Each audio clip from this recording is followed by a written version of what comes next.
boys and girls. In writing, we've kind of been a mess, so thank you for being patient. But the last time we really had a writing lesson, I told you to think of some ideas. Maybe to try to think of a story about your life where you had strong emotion. And remember, I was telling you about the time that that I stole earrings and I felt really embarrassed and bad about it. And I was scared. I was only like 4. And then I told you to pick a time maybe where something happened that was funny. Okay, and I picked the story about how my cat went down the tube with the bucket tied to its neck to get the ball. So that was kind of a funny story. And then I picked kind of a crazy story, and that was the one about us finding the dog and getting a $100 reward for it. Now, all these things really happened to me. And if I wrote it where I was the character, then it would be a personal narrative. It would be a story about my life, right? But we already wrote personal narratives. So I'm turning this into fiction writing. And it's going to be realistic fiction writing because it's going to be about a story where things that could really happen in real life, but told through characters' eyes. So I guess it's kind of going to be realistic, kind of not, because if you choose a character that's not realistic, it will change it a little bit. So it's still fiction, I guess. Okay, so here's what we're going to do. We're going to pick one of those stories we already thought about, one of the stories that really happened to us in real life. I'm going to pick the story I told you about how I found a dog that was lost and I got a $100 reward. Okay, that's the story I'm going to pick.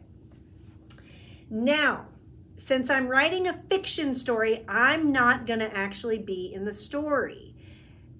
When I'm telling the story and I'm talking about myself, I'm going to use a character. So I'm going to be picking a character. So hopefully you have already thought of the story that you want to tell, the story that happened to you. Just like Friday, I showed you some videos. I was reading you some articles about real authors and how they get stories from their life. Okay, so we're going to pick a character to be in our story now. And here's some ideas.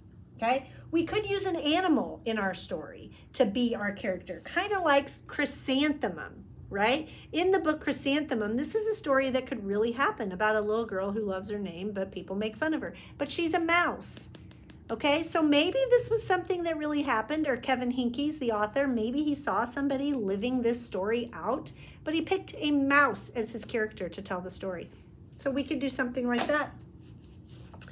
You could use real people, right? Like in this book that we already read, Pet Show, where we've got these people in here who could be almost just like real people, but they made up character names for them, right?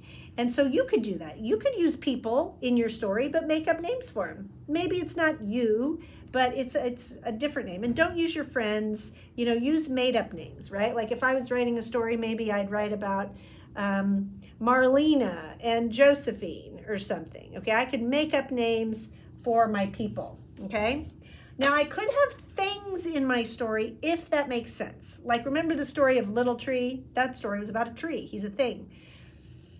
My story would be kind of weird if a thing found a lost dog. I mean, I guess I could make it work. Maybe I was not a person or an animal. Maybe I was a car.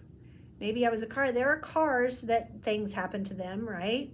I mean, the whole story, the movie Cars is about cars and realistic things happen to them, right? Just like they're people. So I guess I could write my story about a car. This makes me think a little bit of this book, Otis, okay? Otis is a tractor, right? And he kind of gets replaced and he's really sad about it. And then he helps save a puppy. Well, that could have happened to a person. You know, maybe this story was about a farmer, like a farm helper who was replaced with a younger, stronger farm helper. And then maybe he was sad, but then he helped save a puppy. But maybe the author decided to tell it like that person was a tractor, okay? So you could do something like this.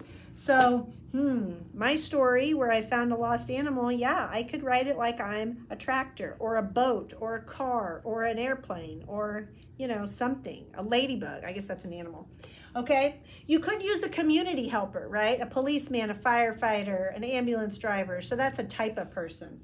You could use like crazy made up characters like dragons. That would make your story go from a realistic fiction into a fantasy, right? So you could use a story that happened in your real life, but add a dragon or a unicorn to it, and now it's a fantasy, isn't it?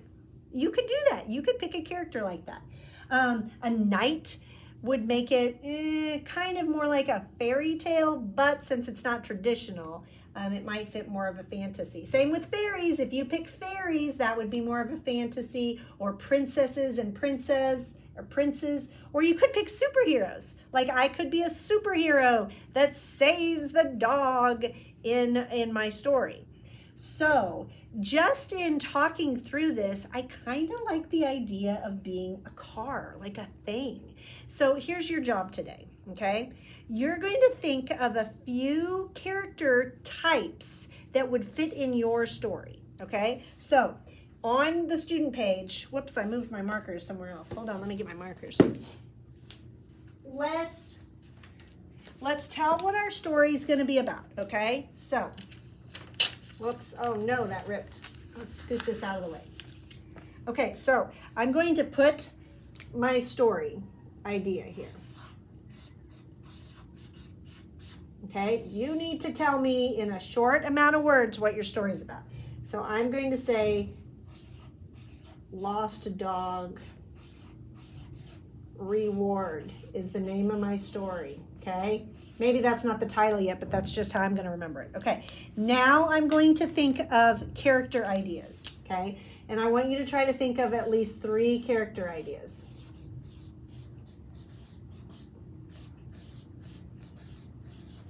Okay, now I highly suggest you write this on paper and keep track of it. Instead of just putting it in Seesaw, put it on paper, and we need to start creating like a little folder or a pile of our writing so that we can keep coming back to it. Because maybe one of your character ideas, you want to come back to it later. Like when we learned about one of those authors in the lesson on Friday, he had a whole drawer full of ideas, right? So you got to be able to go back to your ideas. Okay, so let me think of my character ideas.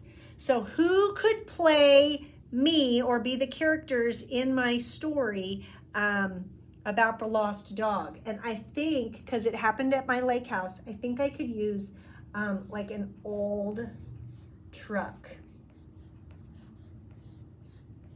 Okay, kind of like, I'm kind of getting my idea from Otis. You know, he's an old tractor. I'm kind of getting my idea, like I'm kind of picturing like Mater from Cars. So I think I could use an old truck would be a good character for that story. Or my story could be like a little girl, okay? Now, I was the one who this story happened to. I wasn't a little girl when it happened, but I could create a little girl. And I'm gonna go ahead and give her a name. I think my little girl's name, I kind of like Susie. And I want it spelled with a Z, Susie. Okay, I totally just made her up. I don't know anybody named Susie, but I'm gonna use maybe a little girl in my story named Susie, and she's going to be telling this story, okay? So I'm gonna think about that. Now I'm gonna try one more. Let's see, I've done a person, I've done a thing. I think I'm gonna try an animal. What animal would make sense to find a lost dog? Maybe a bird, because the bird, yes, I'm gonna do a bird. Maybe, could be an owl, but I don't know if that makes sense. Because it did, part of it happened at night and part of it happened in the morning. I'll do an owl. Okay, we'll try it. Maybe the owl's awake during the day. Yes, an owl. The owl is my other one. So I picked 3 different character ideas to tell my story, and I tried to pick some that would make sense, right? My story happened at my lake house. There's a lot of old boats, trucks, cars, tractors sitting around. So it would make sense to fit in my story for an old truck to be there when it happened to tell the story, okay? A little girl also makes sense because I was a girl and this really happened to me. I mean, I was actually an adult, but I could easily tell it through a little girl's eyes. An owl would also make sense too, because as I was thinking about my story and how it really happened, an owl could be flying overhead and hear the things that happened and see the lost dog. And so I could tell the story that way easily also. So I really had to think about my story in order to pick some good, strong characters, okay? So you're going to be telling me what your story's about, just in a really quick little what my story's about, and then pick 3 characters that would kind of maybe work. You're not going to use all of them, but you're just coming up with ideas, okay?